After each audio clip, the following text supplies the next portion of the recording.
Why has Pakistan fallen so far behind? And when I say so far behind, in terms of economic and socio-economic progress relative to our neighbors, relative to India, Bangladesh, Sri Lanka.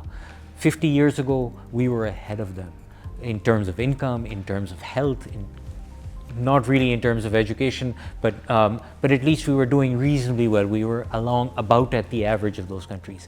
Now we are well behind, 50 years later. What went wrong? One is very rapid population growth. The minister mentioned it, the finance minister, in the morning.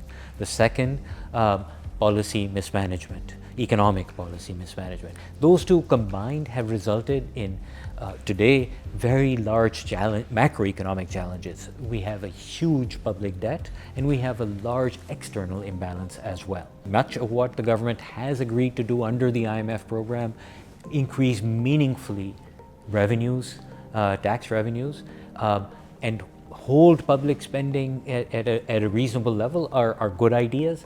I think public spending, at least at an aggregate level, if you exclude interest, is actually too low. But that does not mean that all that is being spent is being spent wisely and efficiently. Far from it. So not only does the composition of spending need to change, but in aggregate, if we are going to escape the problems of the past, undereducating our workforce, providing it inadequate health facilities, we will not be able to grow. We will not be able to catch up with our neighbors unless that changes. But in order to do that, I think one important component is also to slow population growth. For that, again, we need education. We need to get women more involved in the workforce. Bangladesh provides an excellent example. Grameen and other microfinance banks that lent specifically and almost exclusively to women. The garment sector that employed almost exclusively women, empowered women within their households, not only in terms of childbearing decisions, but more generally in terms of economic decision making within the household.